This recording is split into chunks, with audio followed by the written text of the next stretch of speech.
Fanaticism was so popular. There had to be a reason for that, didn't there? Some vast reward to the end of thinking, some great bliss to the blessing of idiocy. You laugh at those coming to the crippled god. Perhaps one day I will laugh at those coming to you.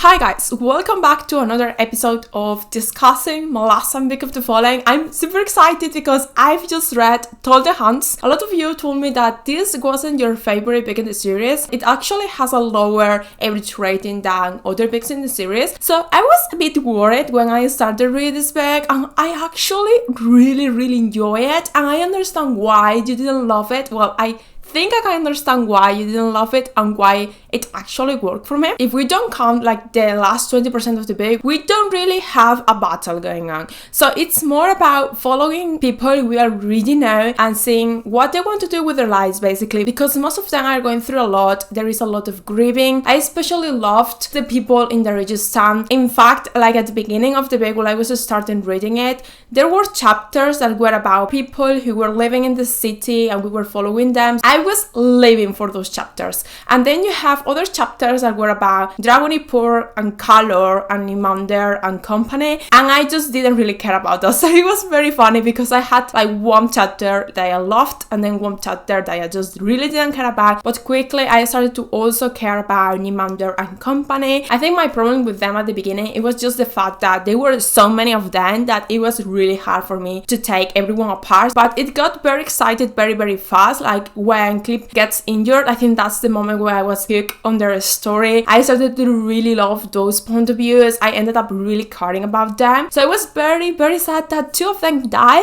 I'll talk about this later when I talk about Anam and Rick, but I felt like I understood most of it, and then some things that happened at the end, I was like, I don't quite understand why you did things the way you did things. In what point did Aranatha stop being her and being Mother Dark? I think she was. I like it in Nimander's point of view, but he wasn't the most interesting person for me. My feelings towards him are similar to the feelings I had when I was reading Truls and Gar. I feel like the morals are really hard and I really admire them for that. But at the same time, they are kind of boring. Clip, for example, is interesting because I feel it's a character that is really easy to hate, the same as Felicity, but I couldn't really bring myself to hate him. I understood why he didn't like Rake, and to be honest, I'm following so many characters that are so obsessed with Rake that I'm like, having one character that is against Rake is kind of funny. Like, he has a narrative completely different from the rest of the characters, and it's interesting because he has this picture of Rake that is very different from the reality, but at the same time makes sense because he feels like Rake is responsible for the death of all the people who were around him. I'm like, do you really expect this person to just go and help you every time you're in trouble? Like, he's just one person. He cannot be everywhere. Ignoring that, I don't know how I really feel about Cliff because I feel like he is going to be a pain in the ass for Nimander. At the beginning, I thought that he thought so highly of himself, but it was part of an act of, okay, I'm super confident, but this is not the reality. But I'm starting to slowly realize that he actually feels that he is the most wonderful thing in the universe. I'm a bit disappointed about that because I used to be super curious about his character. Going back to Darius's son, I absolutely love Picard's group. Like, I think that was my favorite group to follow. To be honest, I was reading this and it kind of reminded me, I know they're completely different books, but it kind of reminded me of the vibes of the Gentleman Bastard series, especially the first book, The Lies of Lord Clamora. You're basically following this small group in this huge city and they are trying to figure it out who wants to kill them. I feel like that's a similar narrative to Lies of Lord Clamora, which I absolutely love. It's one of my all-time favorite fantasy books ever. I think this book was more my cup of tea than other Malazan books because it's not really a military fantasy. So I get why a lot of people didn't love this one as much as the other, because they probably picked up Malazan in part because it was a military fantasy. I picked up Malazan because I was looking for something complex, but I don't necessarily love military fantasy. The best part, I think, was when Picard and Asti decided to go and pay Parang a visit. I was super excited to see Parang. I felt like it was the only character that I was missing in this book because we had so many characters in this book that we already knew, and then Parang wasn't there. But you have the Jagut, and you see that he gets Picard in such a mess. Her soul is not there anymore, so she has the clues to help them, but she's not really with them anymore. I was like, you had this problem and now you have this problem. And the Yagut is just like, I told you.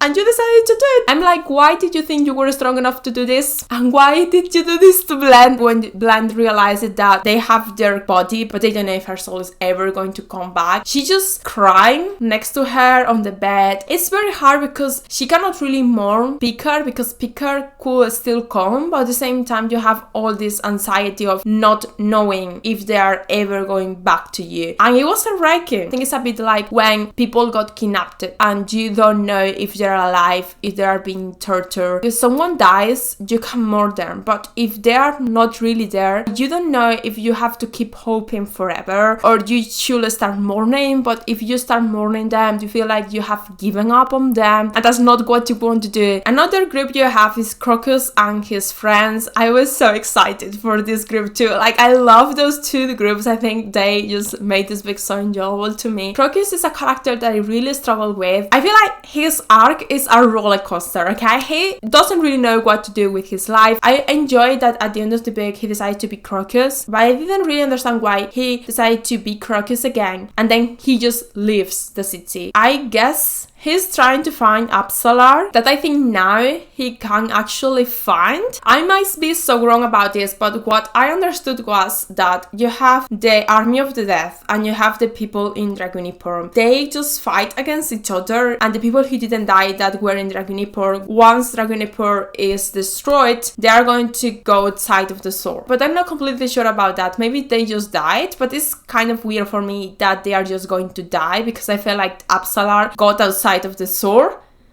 So yeah, I think I just need to read the next book and see if they explain it here. I'm pretty sure they're going to explain it here because I feel like Absalar is a character that we are going to continue seeing. And now let's talk about the other group I absolutely love, and it was the Gale trait. I don't know how this is pronounced. This was a point of view that I needed to see after knowing them in previous books. They didn't disappoint. In fact, I have here a quote because I have so many quotes. I have 129 highlights. I think that's really all you need to know about my enjoyment of this book. So I have this quote here that says, "It is starting to trouble me, this way of travel. I think we are scarring the whole universe. We are making existence bleed."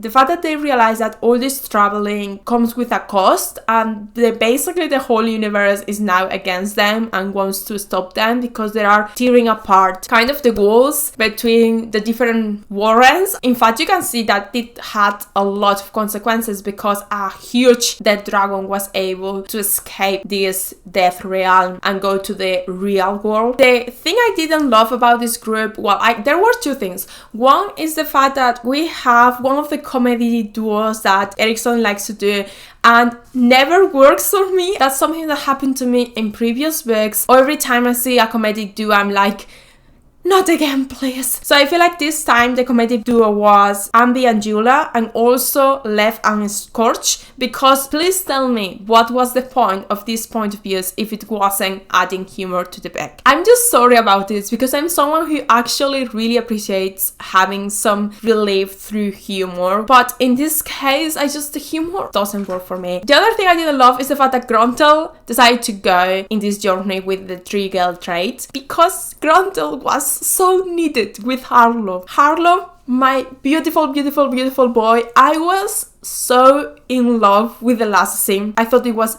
absolutely brilliant. I'm talking about the last scene with Harlow and Sonny Menakis. After everything he went through, he is just like, you are my mother. Take care of me.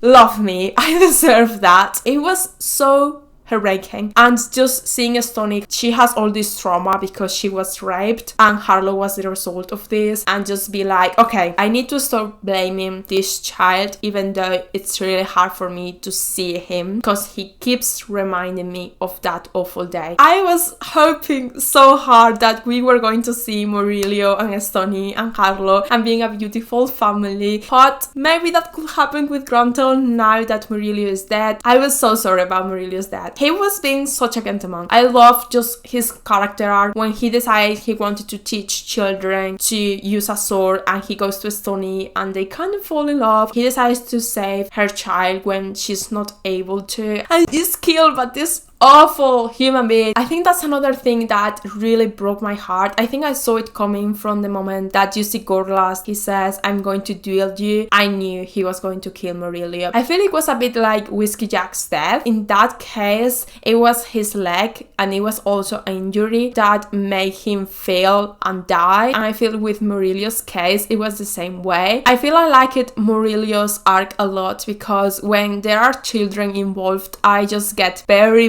involved in that point of view. I really wanted Harlow to be okay. I was 95% sure he was going to die by the end of the book. I was so happy that he ended up not dying. Murillo died, but Harlow at the end of the day was able to survive. Only for that you do have that kind of balance that I like, of some characters die and another ones are able to survive. I'm just very happy that it was a kid that was able to survive. I do have one little critique about Harlow's point of view. Well, not so little, and it's the fact that there is no way he's 6. Like, he says the greatest things ever. Like, I think at the beginning of the book you can maybe imagine that he's that young and understand that he just became an adult because of everything he was going through, but you just have that level of maturity when we are talking about certain themes. I think it was a bit too much to expect from a 6-year-old. There was this quote I loved a lot. I'm so sorry, I have a lot of quotes. If you are following me in Goodreads, you know that I absolutely love adding quotes to my reviews. So we have this scene where Harlow is talking with his friend from the mine. I don't know how to pronounce this, but Bainisk, something like that. And Harlow says, he just likes hurting people. And his friend says, I think he wants to take over my job. And Harlow responds, people like him always want to take over. And most times when other people see it, they back off and let them. That's what I don't get. It's the scariest thing of all. So yeah, that was Harlow.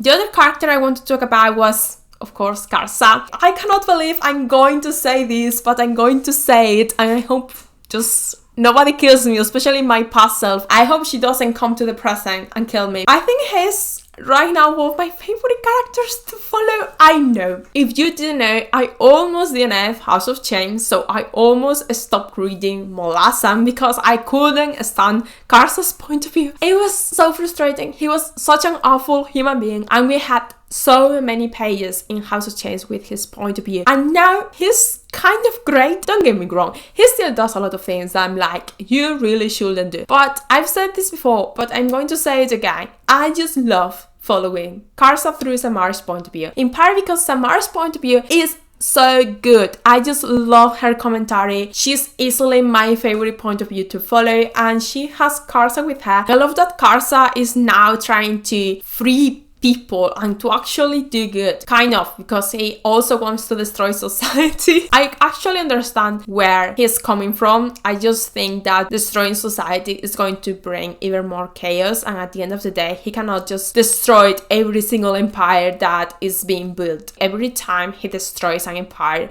another one starts. So I don't think like he, as one single person, can achieve to destroy societies in general, and that makes me feel like I don't really understand what he's trying to do. But at the same time, it was really great that he killed this person who had a lot of slaves, and they were killing the natives of these lands. In fact, your first following Traveler, who I know appears before, but I couldn't place him because I don't know why, but there are some characters that I know I've read about, but they had just slipped from my mind. It's very sad for me when I come across a character in Malazan and I recognize the name and I have a blank space where I should have their background. So Traveler is one of those. I don't remember where we saw him before. I don't remember what he did before. He is Dasen Ultor. I don't know if we knew this from before because I don't remember him. But when we were following him, and you know that there is this person who is just killing these armies that are trying to kill the natives, I'm like,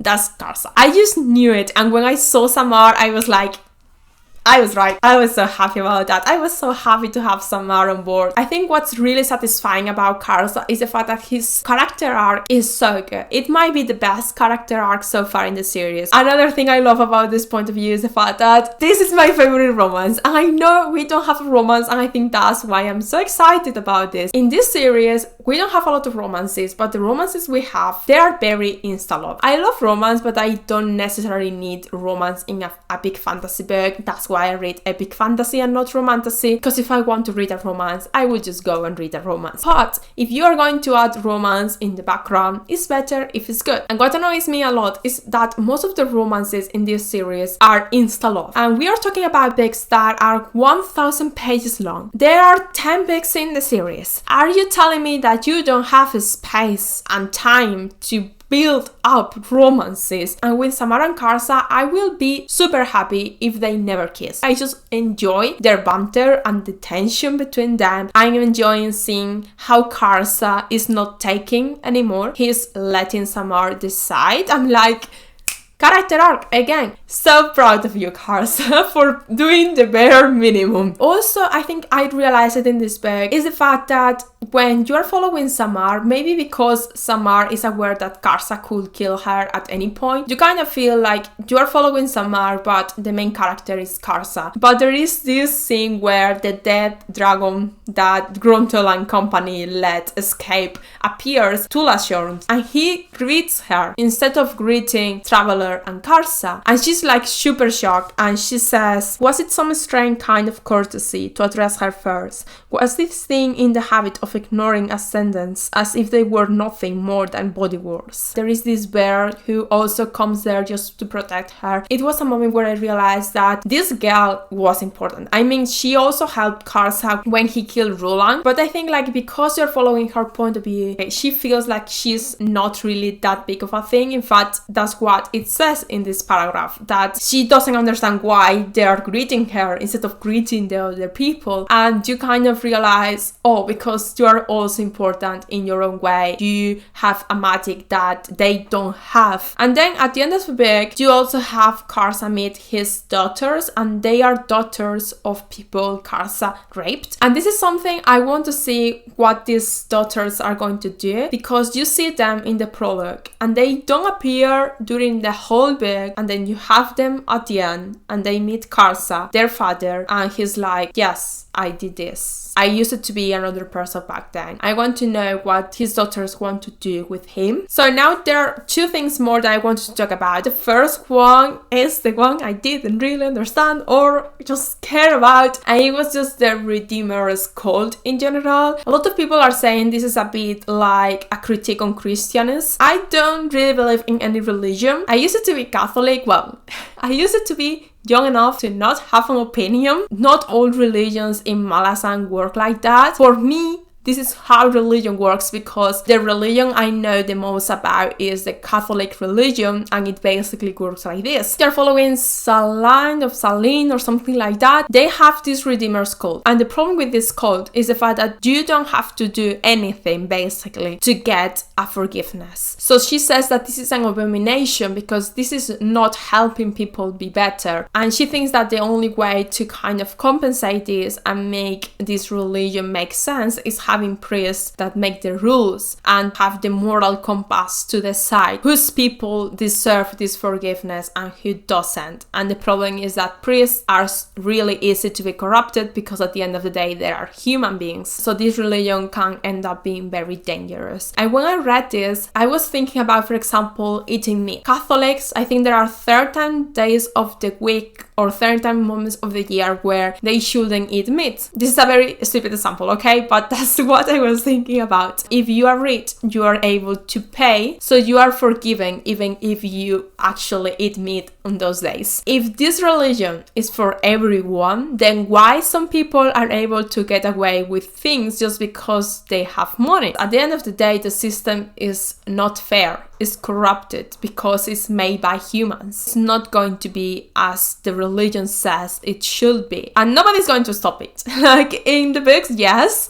the same way in Midnight Tides or Reaper's Gale, you have someone who's going to just destroy capitalism, but in real life there is nobody who's going to just destroy capitalism or destroy the corruption in the system of certain religions. And the last thing I want to talk about is even more controversial than religion, and is the fact that I'm going to say it. I don't get the hype around Anomander Reich. Like, I kind of do, but not Not really. We go again to another character that is doing good all the time. He basically sacrificed himself for all the tides. Andy, he's very clever. He always knows what's going on. He's not really good at communicating. Only certain people who have known him for a lot of time really follow him. All the other tides Andy around him are not really doing much to save themselves. I think they are kind of used to an Amanda Rake saving them, that they feel like it's something that they don't even need to try. And I think that's one of the reasons why he's not perfect. But at the same time, I'm just kind of annoyed because I've been watching some videos about Malazan. Everyone is so obsessed with an Amanda Rake. They are talking about how an Amanda Rake is the most amazing thing in the entire universe. That's exactly why I don't feel he's so interesting, because I like characters that are giving me some kind of character arc, that are giving me some complexity, that you don't know if they're going to be able to do this or not. For example, I think Karsa's character arc is a lot more interesting, in part because Amanda Rake doesn't really have a character arc. He's just great from the beginning. It's not that I don't like the character, but I don't think he's so special because it's just one more character who always see things coming. He is super powerful. He basically has to kill himself at the end because nobody will be able to kill him otherwise, and he needs to be killed to be able